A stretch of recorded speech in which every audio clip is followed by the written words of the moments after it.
بسم اللہ الرحمن الرحیم۔ سر سید احمد خان کے آخری ایام کے متعلق ایک چشمدید گواہ کی گواہی۔ تحریر کردہ عواب سعد حیات۔ حضرت اقدس مسیح موعود علیہ السلام اپنی صداقت کے نشانات کے ضمن میں فرماتے ہیں، نواسی و نشان میں نے سید احمد خان کی نسبت پیشگوئی کی تھی کہ آخر عمر میں ان کو کچھ تکالیف پیش آئیں گی اور ان کی عمر کے دن تھوڑے باقی ہیں، اور یہ مضمون اشتہارات میں شائع کر دیا تھا۔ چنانچہ اس کے بعد ایک شریر ہندو کے غبن مال کی وجہ سے سید احمد خان کو آخری عمر میں بہت غم اور صدمہ اٹھانا پڑا، اور بعد اس کے تھوڑے دن تک ہی زندہ رہے، اور اسی غم اور صدمہ سے ان کا انتقال ہو گیا۔ بحوالہ حقیقت الوحی۔ برصغیر کے مشہور مسلم لیڈر سر سید احمد خان صاحب کی وفات 27 مارچ 1898 کو ہوئی، اور آپ نے 80 سال سے زیادہ عمر پائی۔ آپ کو زندگی کے آخری ایام میں بعض سخت صدمات برداشت کرنے پڑے، جب علی گڑھ میں آپ کے قائم کردہ تعلیمی ادارہ کے خزانچی نے 1.5 لاکھ روپے غبن کر لیا، اور سر سید کے بیٹے سید محمود کی کثرت شراب نوشی نے جو حالات پیدا کر دیے وہ اس پر مستضاد تھے۔ جب ان کی وفات ہوئی تو تجہیز و تکفین کے اخراجات کے لیے چندہ اکٹھا کیا گیا۔ جیسا کہ مشہور ہے کہ سر سید احمد خان ایک پولیٹیکل مصالح شناس شخصیت اور اپنے زمانے کا ایک اہم اور معروف نام تھے۔ ان کے آخری ایام کے بارے میں ڈاکٹر شیخ محمد عبداللہ المعروف پاپا میاں کی یادداشتوں پر مبنی کتاب مشاہدات و تاثرات میں کچھ بنیادی معلومات ملتی ہیں۔ اس کتاب کی ترتیب و تدوین اطہر صدیقی علی گڑھ نے کی ہے، جبکہ اس کو کتابی شکل میں لانے کا اہتمام و پیشکش راشد اشرف کی ہے۔ ڈاکٹر شیخ محمد عبداللہ صاحب اور سر سید احمد خان کے باہمی رابطے اور تعلق کا بھی کچھ ذکر ہو جائے تا اس قریبی شخص کی روایت اور بیان کی اہمیت مزید اجاگر ہو سکے۔ کتاب کے مرتب کرنے والے پروفیسر اطہر صدیقی لکھتے ہیں، کشمیر کی ریاست سے 2 نابغہ روزگار شخصیتیں ہندوستان کے مطلع پر روشن ستاروں کی طرح جگمگائیں۔ دونوں کا نام شیخ محمد عبداللہ تھا، لیکن ایک ماہر تعلیم نسواں تھے اور عرف عام میں پاپا میاں کہلاتے تھے۔ دوسرے کشمیر کی سیاست کے روح رواں تھے۔ وقت کے گزرنے کے ساتھ لوگ پرانے لوگوں کو بھولتے جا رہے ہیں، اور اکثر نام کی مماثلت کی وجہ سے ایک کو دوسرے سے کنفیوز کرتے ہیں۔ یہ ہماری بدنصیبی ہے کہ ہم اپنے محسنوں کو وقت کے گزرنے کے ساتھ یاد نہیں رکھتے۔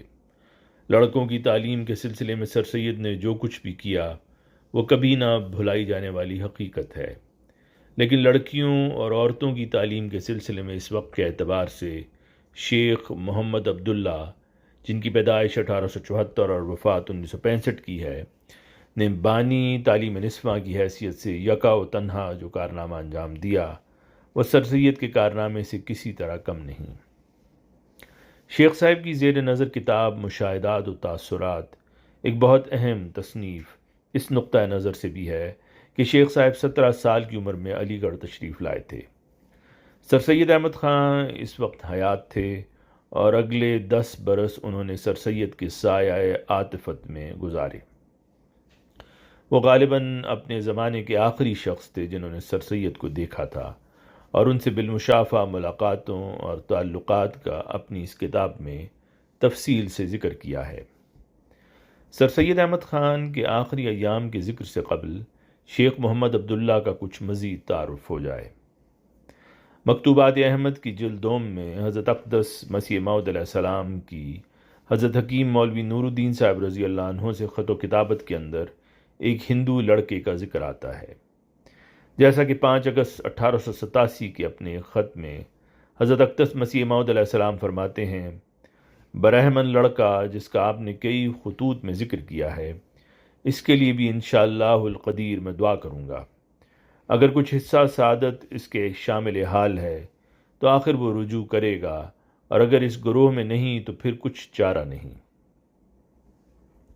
اس خط کے بعد مکتوبات احمد کو مرتب کرنے والے حضرت شیخ یعقوب علی عرفانی صاحب رضی اللہ عنہ کا ایک نوٹ ہے۔ یہ ہندو لڑکا جس کا ذکر حضرت کے خطوط میں آتا ہے شیخ محمد عبداللہ صاحب وکیل علی گڑھ ہے۔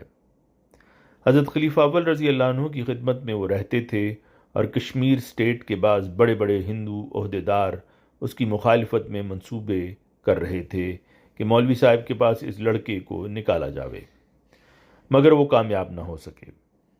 ایک موقع اس لڑکے کے مسلمان ہونے کے بعد اس پر ارتداد کا بھی آیا اور قریب تھا کہ وہ مرتد ہو جاوے، مگر خدا تعالیٰ نے اسے بچایا اور اب وہ علی گڑھ کے کامیاب وکیل اور تحریک علی گڑھ کے پرجوش معید ہیں اور کارکنوں میں سے ہیں۔ خصوصیت سے تعلیم نسواں کے متعلق انہوں نے نہایت قابل قدر کام کیا ہے۔ بحوالہ مکتوبات احمد۔ شیخ محمد عبداللہ صاحب نے اپنی اس کتاب میں حضرت حکیم نور الدین صاحب رضی اللہ عنہ کا بھی ذکر کیا ہے۔ مثلاً صفحہ 19 پر سب سے لکھا ہے کہ سب سے اول سر سید کی زیارت کے عنوان کے تحت لکھا کہ 1888 کی کرسمس کی تعطیلات میں جبکہ میں گورنمنٹ ہائی اسکول لاہور میں 7ویں جماعت کا طالب علم تھا اور میری عمر قریب 15 سال کی تھی جب میں نے سر سید کو سب سے اول دیکھا تھا۔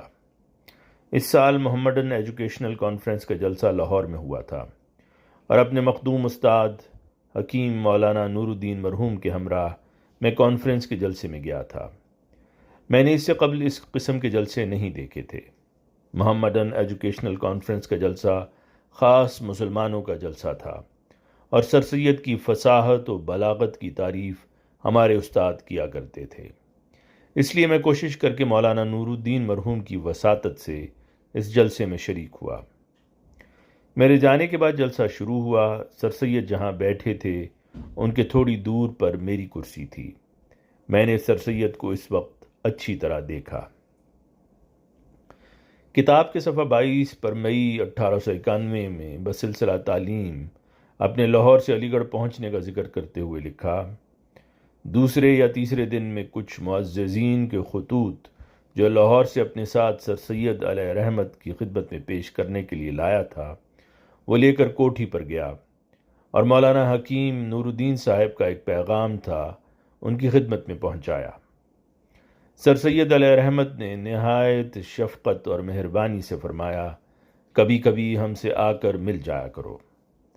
سر سید کی خدمت میں وقتاً فوقتاً حاضر ہوتا تھا اور جتنی مرتبہ حاضری کا شرف حاصل کیا اتنی ہی مرتبہ کوئی نہ کوئی ایسی بات حاصل کی کہ جس کا اثر میری زندگی پر بہت اچھا پڑا۔ کتاب کے صفحہ 30 پر سر سید کا معمول زندگی کا عنوان ہے۔ اس کے ماتحت شیخ عبداللہ بتاتے ہیں، سر سید کا معمول زندگی۔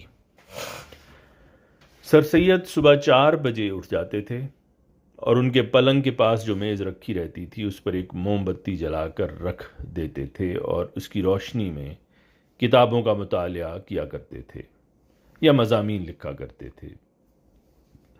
جاڑوں میں 2 گھنٹہ اس شغل میں صرف کرتے تھے اور اس کے بعد اٹھ کر غسل خانہ جایا کرتے تھے اور ضروریات سے فراغت پانے کے بعد چائے نوش فرماتے تھے اور پھر ایک بڑی میز کے پاس بیٹھ جاتے تھے جہاں گدے لگے ہوئے تھے، اس پر بیٹھ کر تصنیف کا کام شروع کر دیتے تھے۔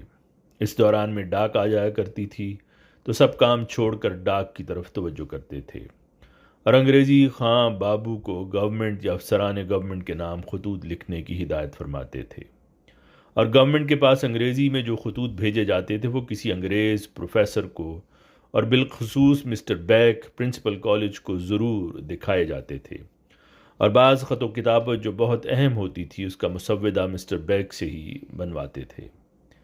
روپیہ جو آتا تھا تو بابو شیام بہاری لال سیکرٹری کی معرفت بینک آف بنگال شاخ آگرہ میں جمع کروانے کو بھجواتے تھے۔ بینک آف بنگال تو ختم ہو گیا اور اس کی جگہ امپیریل بینک آف انڈیا کو اسٹیٹ بینک آف انڈیا کر دیا ہے۔ انگریزی داں اور 2 کائست ملازم تھے جو معمولی انگریزی کا کام کیا کرتے تھے۔ بورڈنگ ہاؤس کی فیس وصول کرنے کا انتظام اچھا نہیں تھا۔ بورڈنگ ہاؤس کی فیس سر سید کے ہاتھ میں نہیں آتی تھی اور نہ اس زمانے میں کوئی ٹریجرر مقرر تھا۔ بورڈنگ ہاؤس کی فیس سعید احمد ساکن کاندھلا ضلع مظفر نگر وصول کرتے تھے۔ وہ مولویوں کے خاندان کے لوگ مولوی اکبر وغیرہ کے دوستوں میں سے تھے، اس لیے منشی سعید احمد ایک معتبر آدمی سمجھے جاتے تھے اور بورڈنگ ہاؤس کا کل روپیہ انہی کے ہاتھ میں آتا تھا۔ طالب علموں کا حساب وہی کرتے تھے۔ میرا اپنا تجربہ یہ ہے کہ نہ وہ لائق تھے اور نہ وہ معتبر تھے۔ ان کے زمانہ میں حسابات میں بہت گڑبڑ رہتی تھی۔ ان کے پاس کوئی باقاعدہ حساب کا رجسٹر یا کھاتہ نہیں تھا، سادہ کاغذوں کی ایک جلد بنا رکھی تھی، اور جب کوئی طالب علم روپیہ لے کر آتا تھا تو جہاں کہیں خالی جگہ یا خالی صفحہ ملا اس پر لکھ دیا، اور یاد نہ رہا تو پھر دوبارہ مانگا۔ جب کہا گیا کہ آپ نے لے لیا تھا اور درج بھی کر لیا تھا تو وہ اپنی کتاب کھول کر ڈھونڈنے بیٹھ جاتے تھے، اور بعض وقت 2 گھنٹہ صرف کر کے ایک اندراج کہیں ملتا تھا۔ رسید کسی کو نہیں دیتے تھے۔ بعض طالب علم شکایت کرتے رہ جاتے تھے کہ ہم نے تو روپیہ دے دیا اور منشی سعید احمد نے نہ اس کا اندراج کہیں کیا اور نہ وہ اب تسلیم کرتے ہیں کہ روپیہ ہم نے لیا ہے۔ لیکن ایسے واقعات کم ہوتے تھے، زیادہ تر اندراج ڈھونڈنے سے مل جاتے تھے، اور بعض طالب علم منشی سعید احمد پر تہمت بھی لگایا کرتے تھے کہ منشی سعید احمد روپیہ لے لیتا ہے اور کھا جاتا ہے۔ میرے خیال میں طالب علموں کو اس بات کی جرت اس سے ہوتی تھی کہ منشی سعید احمد کا حساب ٹھیک نہیں تھا، اس لیے ان کو موقع مل جاتا تھا کہ وہ منشی سعید احمد پر الزام لگائیں۔ بابو شیام بہاری لال کے تغلب کا واقعہ۔ سر سید کے پاس علاوہ بابو شیام بہاری لال کے، جنہوں نے بہت بڑا تغلب کیا، 2 اور کایست کلرکی کا کام کرتے تھے۔ بابو شیام بہاری لال نے 1,70,000 روپیہ سر سید کے جعلی دستخط بنا بنا کر بینک سے وصول کیے۔ شیام بہاری لال نے سر سید کے دستخط کی نقل کرنے میں اس قدر مہارت حاصل کر لی تھی کہ خود سر سید کو بعض وقت دھوکہ ہوتا تھا کہ آیا یہ میرے اصلی دستخط ہیں یا کسی نے نقل کی ہے۔ بابو شیام بہاری لال علی گڑھ کے رہنے والے تھے اور بڑے خراچ اور عیاش آدمی تھے۔ سر سید پر یہ روب جما رکھا تھا کہ وہ گھر کے بڑے رئیس ہیں، کیونکہ ان کے بعض رشتہ داروں کے پاس زمینداریاں تھیں اور مکانات تھے۔ بابو شیام بہاری لال انگریزی میں چیک لکھ کر سر سید کے دستخط کرا کے بینک میں پیش کرتے تھے اور روپیہ وصول کرتے تھے جو کالج کے خرچ میں آتا تھا، لیکن علاوہ معمولی ماہانہ خرچ کے وہ جعلی چیک بنا بنا کر بھی روپیہ وصول کرتے تھے۔ سر سید نے کالج کے کچھ روپے سے گورنمنٹ کے پرومسری نوٹ خرید کر بینک میں امانت رکھ دیے تھے اور بینک ہی ان کا سود وصول کرتا تھا۔ شیام بہاری لال نے امانت کا روپیہ جو نقدی کی صورت میں بینک میں تھا وہ وصول کیا، اور علاوہ اس کے کالج کے کیپٹل فنڈ کے پرومسری نوٹ جو بینک کی سپردگی میں تھے ان کے بارے میں ایک کارروائی کی کہ ٹرسٹیوں کی طرف سے ایک جلسے کی کارروائی جعلی بنا کر اس میں بینک کو لکھوایا کہ کیپٹل فنڈ کی ضمانت پر کالج کی ضرورتوں کے لیے روپیہ دیا جائے۔ چنانچہ اس طریقہ سے نقدی کے پرومسری نوٹوں کی کفالت پر بہت سا روپیہ بینک سے نکال لیا، اور یہ کل روپیہ اس نے عیاشی میں صرف کیا۔ سر سید کو آخر تک مطلق خبر نہ ہوئی کہ ان کا معتمد سیکرٹری یہی جال کھیل رہا ہے۔ چنانچہ 1893 میں شیام بہاری لال پر فالج گرا۔ لوگوں کو شبہ ہوا کہ اس شخص نے فالج گرنے سے قبل کالج کا روپیہ خود برد کر لیا۔ اس کی تحقیقات ہونی چاہیے۔ سر سید کو جب اس کی اطلاع ہوئی تو ان کو یقین نہیں آیا، اور اپنی فٹن میں بیٹھ کر شیام بہاری لال کے مکان پر پہنچے اور اس کو تسلی دی کہ تم بیمار ہو، تم کو سن کر صدمہ ہوگا کہ لوگ کہتے ہیں کہ تم نے کالج کا روپیہ غبن کیا ہے، لیکن مجھے یقین نہیں آیا، اور میں تم کو یقین دلانے آیا ہوں کہ جب تک تم تندرست نہ ہو جاؤ کوئی تحقیقات نہیں ہوگی۔ مجھے تم پر اب بھی ایسا ہی اعتماد ہے جیسا کہ پہلے تھا۔ شیام بہاری لال نے رو رو کر اور گڑ گڑا کر سر سید کے سامنے ہاتھ جوڑ کر کہا کہ سرکار کا نمک خوار ہوں، مجھ پر اگر سرکار کا اعتماد ہے تو مجھے امید ہے کہ میری کوئی خطا ثابت نہ ہوگی اور سرکار کا اعتماد بدستور قائم رہے گا۔ سر سید واپس چلے آئے، لیکن لوگوں نے کہا کہ تحقیقات کیجیے یا نہ کیجیے، لیکن دیکھیے تو صحیح کہ کیا حال ہے۔ اس روز نامچے، ڈاک بہی، چیک بک کے مسنا نکلوا کر دیکھے گئے تو شیام بہاری لال کی بددیانتیوں کا راز پورے طور پر کھل گیا۔ بینک سے خط و کتابت کر کے حالات دریافت کرنے پر یقین ہو گیا کہ واقعی شیام لال بہت سا روپیہ غبن کر لیا ہے۔ سر سید مجبور ہوئے تو خود کچہری میں جا کر جوائنٹ مجسٹریٹ کی عدالت میں شیام بہاری لال کے خلاف استغاثہ دائر کیا۔ شیام بہاری لال گرفتار ہو کر عدالت میں آئے، بیمار تھے لیکن ہوش و حواس بالکل درست تھے۔ حوالات میں دے دیے گئے، مقدمہ کی چند پیشیاں بھی ہوئیں، سر سید کے اظہار بھی قلم بند ہوئے۔ مسٹر بیک پرنسپل کالج بطور ماہر فن تحریر سر سید کے دستخط شناخت کرنے کے لیے پیش ہوئے۔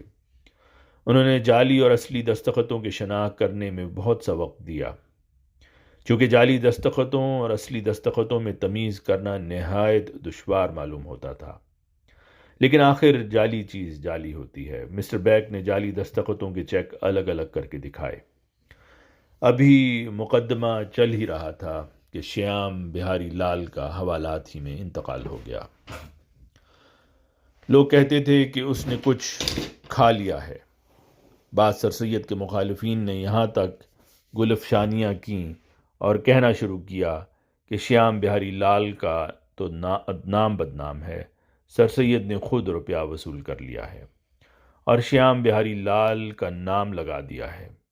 ایسے لوگ صرف 2-3 ہی تھے، باقی لوگوں نے ان کے بیان کو کچھ وقت نہیں دی اور ان کو جھوٹا سمجھا۔ سر سید نے خود خدا کا شکر ادا کیا کہ ان کی زندگی میں شیام بہاری لال کے غبن کا راز کھل گیا، ورنہ ان کے بعد ان کے مخالفین انہی پر الزام لگاتے کہ انہوں نے ہی روپیہ خرد برد کر لیا ہے۔ سر سید مرحوم کو اس تغلب کا بہت رنج تھا اور اس وقت لوگوں کو خیال یہ تھا کہ اس صدمہ نے ان کی زندگی میں بہت کمی کر دی، اور اگر یہ نہ ہوتا تو 2-4 سال تک اور زندہ رہتے۔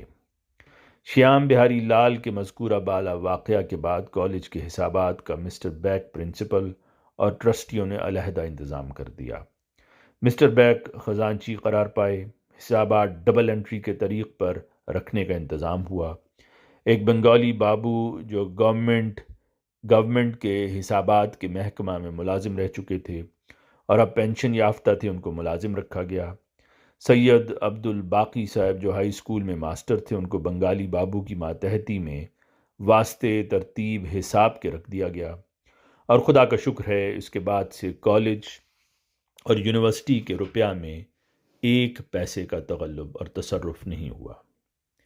ٹرسٹیوں نے ٹھوکر کھا کر حسابات کے معاملہ کو صحیح راستے پر ڈال دیا، اور اس وقت تک اس راستے اور اسی انتظام سے حسابات اور روپیہ کی حفاظت کا کام چل رہا ہے۔ سر سید کی اولاد۔ متفرق امور کے تذکرہ کے بعد مصنف نے کتاب کے صفحہ 72 پر سر سید کی اولاد کے عنوان کے تحت درج ذیل معلومات درج کی ہیں۔ سر سید کے 2 بیٹے تھے، ایک کا نام سید حامد تھا اور دوسرے کا نام سید محمود تھا۔ جب سر سید کی عمر 45 سال کی ہوئی تو ان کی بیوی کا انتقال ہو گیا۔ ایک مرتبہ انہوں نے خود ہی اس کا ذکر فرمایا تھا۔ سر سید کے دونوں بیٹوں میں سے سید حامد بڑے تھے اور سید محمود چھوٹے تھے۔ پولیس میں ملازم تھے اور میری علی گڑھ کی طالب علمی کی ابتدا میں وہ حیات تھے اور پولیس میں سپرنٹینڈنٹ تھے۔ سید محمود نے ولایت میں جا کر تعلیم حاصل کی تھی، وہاں سے بیرسٹری پاس کر کے آئے تھے۔ اپنے فن میں یعنی قانون دانی میں اپنے زمانے کے لوگوں میں نہایت ممتاز تھے۔ اول ڈسٹرکٹ کی بھی ملازمت کی اور پھر ہائی کورٹ الہ آباد کے جج ہو گئے۔ ہائی کورٹ کی ججی 9-10 سال کی اور پھر sir John H F justice high court سے اختلاف کی وجہ سے بھی استعفیٰ دے دیا۔ میرے علی گڑھ میں آنے کے قریب 3 سال بعد وہ علی گڑھ آ گئے اور سر سید کے ساتھ رہنے لگے، اور کانفرنس اور کالج کے کاموں میں سر سید کا بھی ہاتھ بٹانے لگے۔ جب میں نے اول ان کو دیکھا اور اس وقت ان کی جسمانی حالت، جس کا اثر ان کے دماغ پر بھی تھا، قابل اطمینان نہیں رہی تھی۔ رفتہ رفتہ حالت خراب ہوتی گئی، یہاں تک کہ سر سید میں اور ان میں نقیض شروع ہو گیا۔ اختلاف کی وجہ سر سید کی ایمانداری اور سید محمود کی دماغی خرابی تھی۔ سید محمود یہ چاہتے تھے کہ کالج کا کل مالی انتظام ان کے سپرد کر دیا جائے اور کالج کی آمدنی و خرچ کی ذمہ داری ان پر چھوڑ دی جائے۔ سر سید اس پر کسی طرح بھی رضامند نہیں ہوتے تھے، یہاں تک کہ رفتہ رفتہ سید محمود کا اس معاملے میں اختلاف جنون کی حد تک پہنچ گیا اور 1897 کے آخر اور 1898 کے شروع میں سر سید میں اور سید محمود میں اس قدر زبردست تنازع اور اختلاف پیدا ہوا کہ سید محمود نے سر سید سے یہ کہہ دیا کہ کوٹھی جس میں آپ رہتے ہیں میری ہے، آپ اپنے رہنے کا انتظام کسی دوسری جگہ کر لیجئے۔ میں 1897 میں ایم اے او کالج کے احاطے میں ایک بنگلیا میں رہتا تھا جو یونین کلب کے کچھ فاصلے پر واقع تھی۔ یونین کلب سے بہت قریب ایک اور بنگلیا بھی تھی جس میں اعلیٰ جماعتوں کے کچھ طلباء رہتے تھے۔ ایک روز جب کام ختم ہونے کے بعد میں اپنے مکان پر آیا تو ملازم سے معلوم ہوا کہ سر سید اپنا کچھ سامان لے کر اس بنگلیا میں آ گئے ہیں جو یونین کلب کے قریب واقع تھی۔ میں نے باہر نکل کر دیکھا کہ سر سید بنگلیا کے برآمدے میں تشریف رکھتے ہیں اور سید راس مسعود سامنے کے میدان میں کھیل رہے ہیں۔ میں چائے پینے کے بعد فوراً سر سید کی خدمت میں حاضر ہوا اور سر سید کی کرسیاں و سامان وغیرہ دیکھ کر مجھے حیرت ہوئی، اور حیرت کی وجہ یہ بھی تھی کہ ناصر خان جو عمارت کا کام کیا کرتے تھے وہ بنگلہ کے چاروں طرف مزدوروں سے صفائی کرا رہے تھے اور سر سید کا کچھ سامان مزدور سر پر اٹھائے لا رہے تھے۔ میں سمجھ گیا کہ آج سر سید سے اور سید محمود سے کوئی ایسا جھگڑا پیش آیا ہے جو سر سید کی برداشت سے باہر ہوگا، اس وجہ سے وہ اپنی مسکونہ کوٹھی چھوڑ کر یہاں آ گئے ہیں۔ میں نے سر سید سے کچھ نہیں پوچھا بلکہ کھڑا دیکھتا رہا۔ سر سید نے مسکرا کر فرمایا کہ حیرت اور پریشانی کی کیا بات ہے، تم اب بورڈنگ ہاؤس چھوڑنے کو آمادہ بیٹھے ہو، چند ماہ میں یہاں سے رخصت ہو جاؤ گے۔ میں نے سمجھا کہ میں بورڈنگ میں آ کر تمہارے بجائے کسی مکان پر قبضہ کر لوں اور بورڈ بن جاؤں۔ مجھے رنج تو انتہا درجہ کا ہوا، لیکن میں نے زبان سے کچھ نہیں کہا، اور ناصر خان کو میں نے بنگلیا کے ایک طرف کچھ کوڑا پڑا ہوا تھا اس کے اٹھانے کی ہدایت کی اور تھوڑی دیر ادھر ادھر کی باتیں کرنے کے بعد مزید حالات دریافت کرنے کے لیے وہاں سے چلا آیا۔ حالات جو مجھے معلوم ہوئے وہ یہ تھے کہ سید محمود جو ایک عرصے سے اس بات پر مصر تھے کہ کالج کی آمدنی اور خرچ کی ذمہ داری ان کے سپرد کر دی جائے اور سر سید اس کام میں دخل نہ دیں، اس کی نوبت آخر یہاں تک پہنچی کہ سید محمود نے سر سید سے نہایت سختی سے کہا کہ میری کوٹھی چھوڑ دیجئے اور کسی دوسری جگہ اپنا ٹھکانہ کیجئے۔ یہ بات سن کر سر سید نے ناصر خان کو حکم دیا کہ میرا اور راس مسعود کا ضروری سامان پلنگ وغیرہ اس بنگلیا میں پہنچا دو جو یونین کلب کے قریب واقع ہے، اور راس مسعود کو اپنے ہمراہ لے کر فٹن میں بیٹھ کر اس وقت کالج کے احاطہ میں چلے آئے۔ شام ہونے سے پہلے ٹرسٹیوں میں سے چند معززین سر سید سے آ کر ملے، جن میں مرزا عابد علی بیگ، نواب محمد اسماعیل خان شیروانی اور سید محمد احمد برادر زادہ سر سید کے نام مجھ کو یاد ہیں۔ ان لوگوں نے اس وقت سے سید محمود اور سر سید میں صلح و صفائی کی گفتگو شروع کر دی، لیکن دونوں میں سے ایک بھی اپنی بات سے نہیں ہٹتا تھا۔ سر سید کسی طور پر سید محمود کے ہاتھ میں کالج کا مالی انتظام دینا نہیں چاہتے تھے، اور سید محمود سخت مصر تھے کہ کالج کی آمدنی اور خرچ کا کام مجھ پر چھوڑ کر سر سید الگ ہو جائیں۔ سر سید اس بنگلیا میں فقط چند روز رہے اور پھر ٹرسٹیوں کے درمیان میں پڑھنے سے سنا کہ سید محمود نے اپنی ضد چھوڑ دی کہ کالج کا روپیہ ان کے سپرد کر دیا جائے، اور سر سید نے بھی احباب کے کہنے سے اپنی سکونت کی کوٹھی میں واپس جانا ہی مناسب سمجھا۔ اس لیے سید راس مسعود کو اپنے ہمراہ لے کر اسی طور پر واپس چلے گئے جیسے کہ آئے تھے۔ کتاب کے صفحہ 74 پر سر سید سے مولوی سمیع اللہ خان کا اختلاف کا احوال لکھنے سے قبل بتایا کہ متذکرہ بالا واقعات کا کسی دوسری جگہ ذکر دیکھنے میں نہیں آیا۔ مولانا حالی نے حیات جاوید میں اس کا کوئی ذکر نہیں کیا، اور نہ سر سید کی زندگی میں واقعات کے تذکرے میں اس طرف اشارہ کیا ہے۔ اور اس کی وجہ تھی کہ سر سید اور سید محمود اور سید راس مسعود کی زندگی میں انہوں نے اس واقعہ کی تفصیل بعد کی نسلوں کے لیے چھوڑنا مناسب نہ بھی ہوگی، لیکن مجھ کو اس واقعہ کا قلم بند کرنا نہایت مناسب معلوم ہوا۔ جو لوگ سر سید کی زندگی کے حالات سے واقفیت حاصل کرنا چاہتے ہوں ان کے لیے یہ واقعہ نہایت اہم ہے۔ حیات جاوید اور دیگر تحریروں سے یہ بات سب کو معلوم ہے اور ہو جائے گی کہ ان اختلافات سے قریب 12 سال قبل جب سر سید نے کالج کے ٹرسٹیوں کی جماعت قائم کی اور اس میں آپ کو لائف آنرری سیکرٹری اور سید محمود کو جوائنٹ سیکرٹری مقرر کیا اور یہ بھی شرط کی کہ ان کے بعد سید محمود ان کی بجائے لائف آنرری سیکرٹری ہوں گے، تو اس قانون اور ان شرائط کی ایک فریق نے سخت مخالفت کی، اور جس فریق کے سرغنہ جناب مولوی سمیع اللہ خان صاحب CMG تھے۔ ان کو سر سید سے تو اتنی مخالفت نہیں تھی، لیکن سید محمود اور ان میں عرصے سے ناخوشگوار تعلقات چلے آتے تھے۔ اس وجہ سے وہ نہیں چاہتے تھے کہ سید محمود جوائنٹ سیکرٹری ہوں اور سر سید کے بعد بلا کسی انتخاب کے وہ سر سید کی جگہ سیکرٹری بن جائیں۔ مزید تفصیلات درج کرنے کے بعد صفحہ 76 پر لکھا کہ اس موقع پر اس امر کا ذکر کرنا ضروری تھا کہ مولوی سمیع اللہ خان صاحب اور سر سید میں جو اختلاف تھا اس کے وجوہات کیا تھے۔ سر سید اور سید محمود کے مابین جو اختلافات پیدا ہو گئے تھے وہ سید محمود کی کمزوری دماغ کی وجہ سے ہوا تھا، جو اس علت کی وجہ سے ان کو لاحق ہو گئی تھی جس علت کی ممانعت مذہب میں آئی ہے۔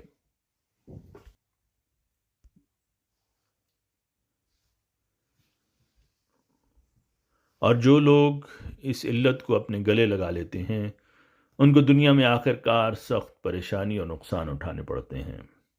سید محمود کو شراب پینے کی عادت ججی کے زمانے میں پڑ گئی تھی۔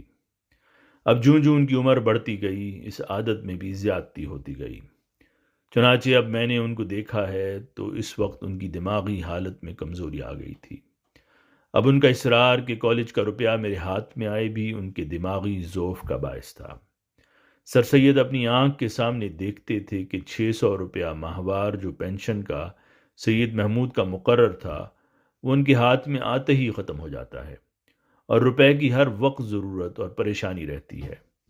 پھر ان حالات کے دیکھنے کے بعد سر سید اگر ایک معمولی آدمی ہوتے تو وہ اپنے بیٹے سے اس روپے کے معاملے میں اس قدر سخت اختلاف پیدا نہ کرتے، لیکن ان کی شخصیت اور ایمانداری اور اصولوں کی پتلی ایسی نہیں تھی کہ وہ اس قسم کی کمزوری دکھاتے کہ سید محمود کے کہنے سے کالج کا روپیہ ان کو سونپ دیتے۔ سر سید اور سید محمود کا اختلاف کا واقعہ سر سید کی سوانح کا ایک لازمی جز معلوم ہوتا ہے، کیونکہ اس سے ان کے اخلاق کی برتری اور ان کے اصولوں کی عظمت کا سکہ دل پر بیٹھے بغیر نہیں رہ سکتا کہ جس محمود کے لیے ان کے اور ان کے دوستوں کے درمیان ایک وقت میں سخت اختلافات ہو گئے تھے، اس محمود کی حالت میں جب تغیر پیدا ہوا تو سر سید نے اس کی خواہش کا مطلق کچھ لحاظ نہیں کیا۔ سر سید کا سید محمود کی کوٹھی سے نکل کر کالج کے احاطے میں چند روز کے لیے چلے آنا سر سید اور سید محمود کے درمیان انتہائی کشیدگی کا ثبوت تھا، اور سر سید کے واپس چلے جانے کے بعد سے قیاس ہوتا تھا کہ وہ کشیدگی رفع ہو گئی، لیکن فی الواقع وہ کشیدگی رفع نہیں ہوئی تھی۔ اب ہم سر سید کے درمیانی حالات پر روشنی ڈالنے کے بعد اس موضوع کی طرف پھر توجہ کریں گے اور سر سید کی زندگی کے آخری دنوں کے مناظر ناظرین کے سامنے پیش کریں گے۔ کتاب کے صفحہ 94 پر سر سید کے آخری دن کا عنوان بنا کر لکھا، میں نے اوپر ذکر کیا تھا کہ 1897 میں سر سید اور سید محمود میں کالج کی مالی حالت کے متعلق ایک سخت نزاع پیدا ہوا۔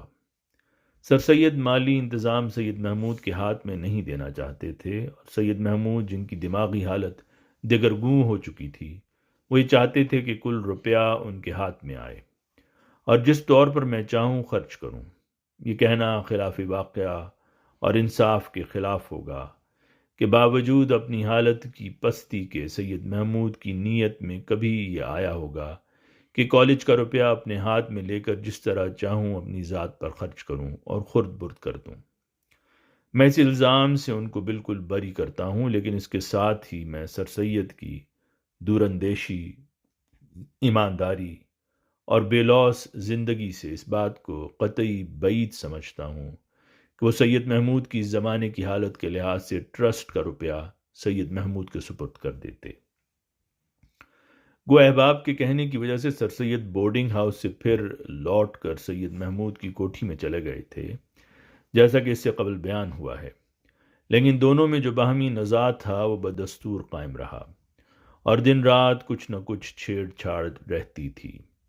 ایک مرتبہ مولانا شبلی مرحوم نے بیان فرمایا کہ سید محمود نے غصے میں آ کر ایک گھونسا اس کرسی پر مارا جہاں سر سید بیٹھے تھے، اور زبان سے کہا کہ پیر فانی، اب تک بھی تمہاری حرص حکومت کرنے کی اور روپیہ اپنے ہاتھ میں رکھنے کی باقی رہ گئی ہے۔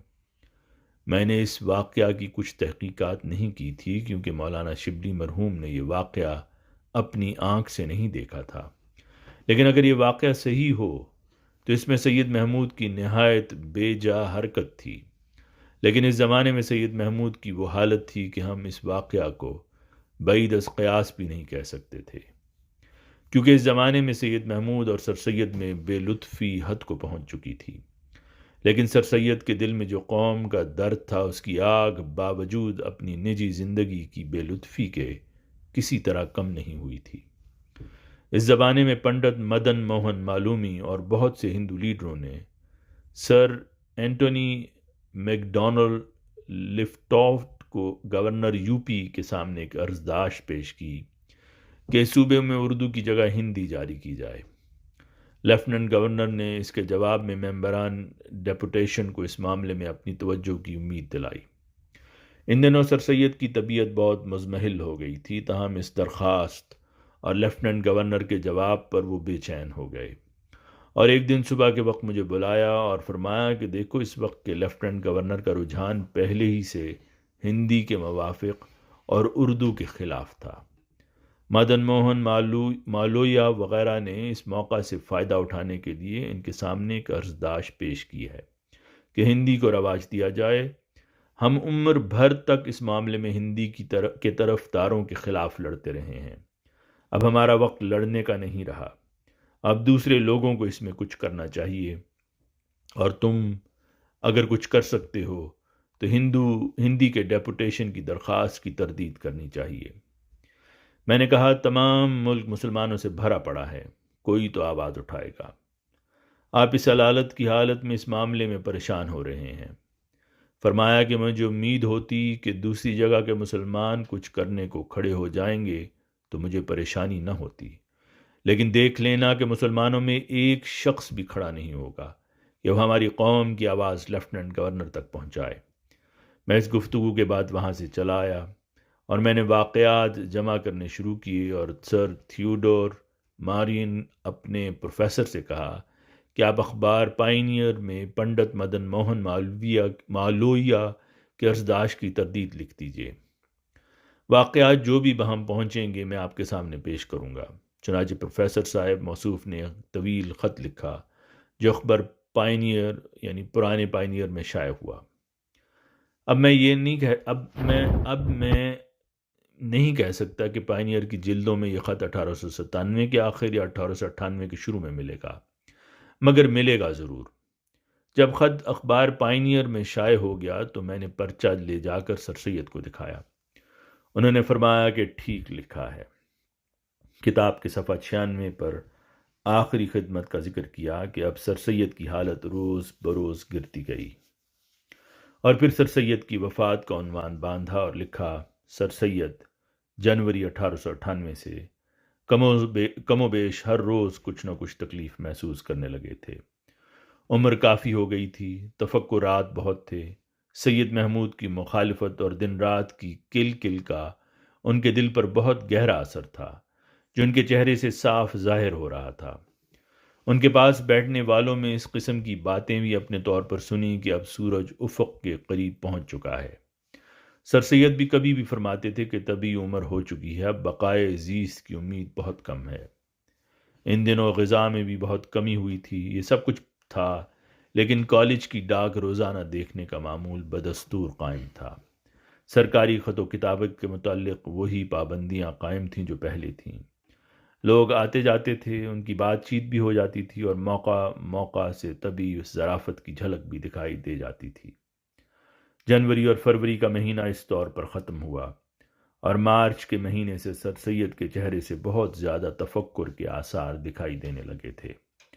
مجھ کو ٹھیک یاد نہیں رہا کہ فروری یا مارچ میں سر سید کو پھر سخت مجبوری پیش آ گئی اور ان کو سید محمود کی کوٹھی دوبارہ چھوڑنی پڑی اور وہ نواب حاجی محمد اسماعیل خان رئیس دتاولی کی کوٹھی میں، جو بی بی والی کوٹھی کے نام سے مشہور تھی، اس میں چلے گئے۔ یہ کوٹھی مزمل پیلس کے جنوب مغرب کی جانب کوئی 100 یا 125 گز کے فاصلے پر واقع ہے۔ اب محمد جان خان صاحب رئیس زادوں نے اس کے قریب میں ایک بڑی کوٹھی تعمیر کی ہے جس کا نام بیت الاکرم ہے اور پان والی کوٹھی کے نام سے مشہور ہے۔ مارچ کے آخری ہفتے میں راقم اپنی نجی ضرورتوں سے دہلی گیا اور وہاں پر سامان خریدنے میں چند روز لگ گئے۔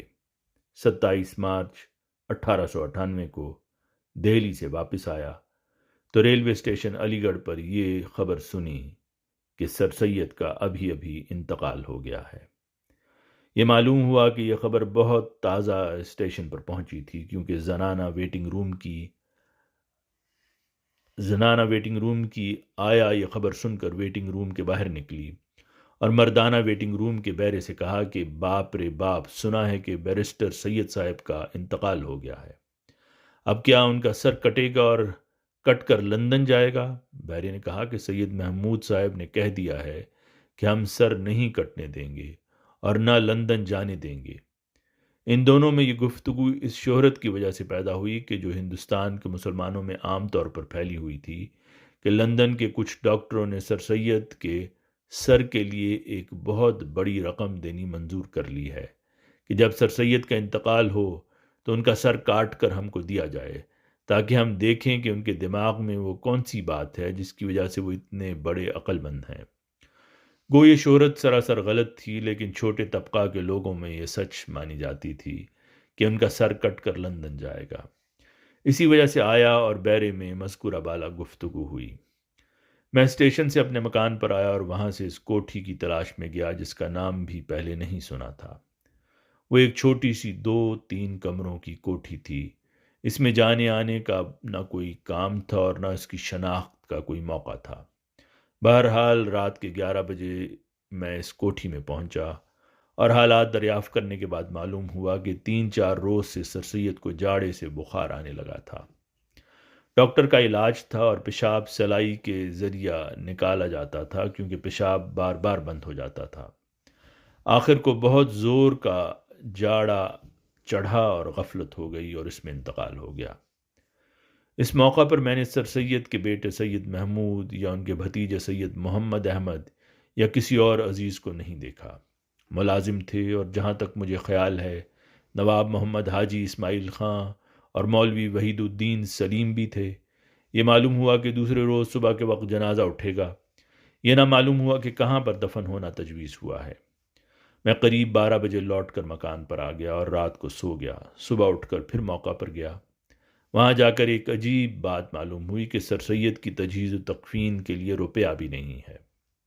صاحبزادہ آفتاب احمد خان اس روز علی گڑھ میں نہیں تھے۔ ان کا ملازم ولی محمد وہاں اس وقت تھا۔ وہ میرے سامنے نواب محسن الملک مرحوم کے پاس گیا اور وہاں سے لوٹ کر کہا کہ دیکھیے کسی نے کفن دفن کے لیے روپیہ بھی نہیں دیا۔ میں نواب صاحب سے یہ 50 روپیہ مانگ کر لایا ہوں۔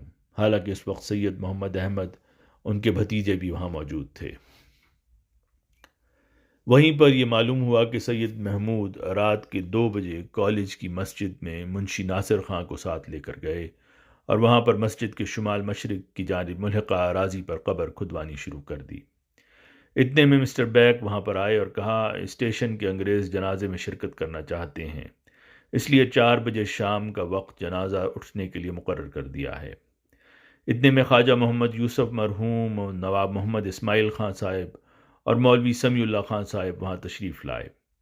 یہ معلوم ہوتا تھا کہ ان لوگوں کا اعتراض تھا کہ مسٹر بیک صاحب جنازہ اٹھانے کا وقت مقرر کرنے والے کون ہیں؟ جب ان کے وارث موجود ہیں تو دوسروں کو کیا حق ہے کہ وقت مقرر کرے۔ یہ اعتراض ہی کی حد تک رہا، اس پر کوئی مزید گفتگو نہیں ہوئی اور نہ عمل ہوا۔ قریب 11 بجے دن کے سر سید کو غسل میت دیا گیا۔ خواجہ محمد یوسف صاحب نے اپنے ہاتھ سے غسل دیا۔ خواجہ صاحب بہت روئے اور سر سید کے ورثاء کی شکایت کے کچھ لفظ بھی زبان پر لائے۔ غسل ہونے کے بعد اس کوٹھی کے بیچ کے کمرے میں جنازہ رکھا گیا۔ غسل صحن میں دیا گیا تھا۔ یہ کل مقامات جہاں پر ان کا انتقال ہوا اور جہاں پر ان کو غسل دیا گیا اور جہاں غسل کے بعد ان کا جنازہ رکھا گیا میری نگاہ میں ہیں۔ جہاں تک میرا خیال ہے میرے سوا کوئی دوسرا آدمی نہیں ہے جو ان حالات اور واقعات سے واقفیت رکھتا ہو۔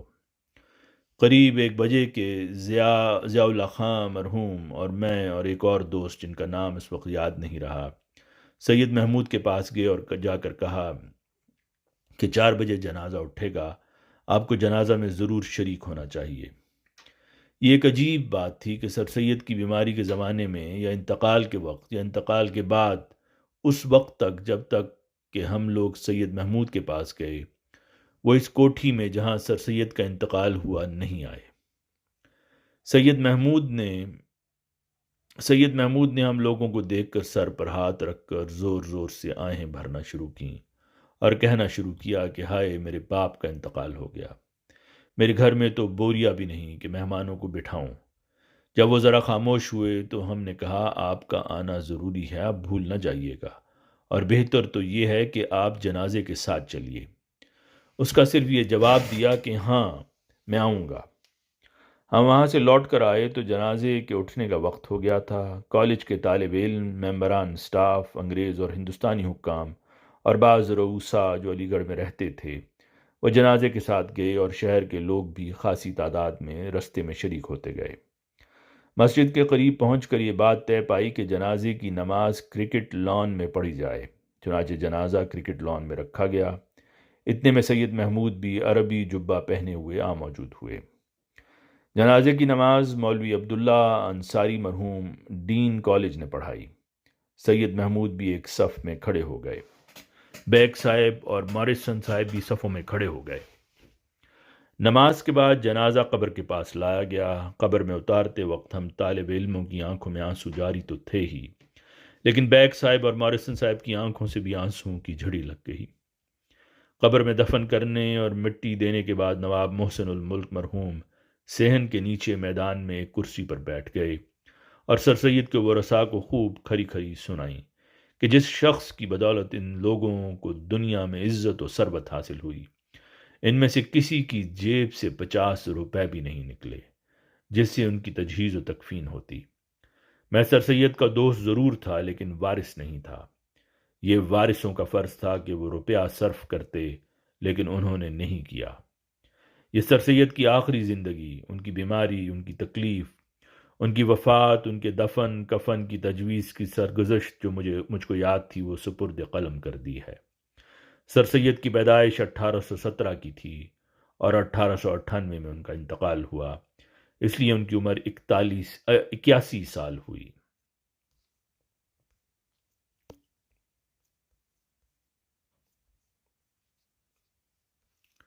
جیسا کہ ذکر گزر چکا ہے کہ سر سید احمد خان صاحب کی سیرت و سوانے پر مولوی الطاف حسین حالی صاحب کی کتاب حیات جاوید کا بہت شہرا ہے۔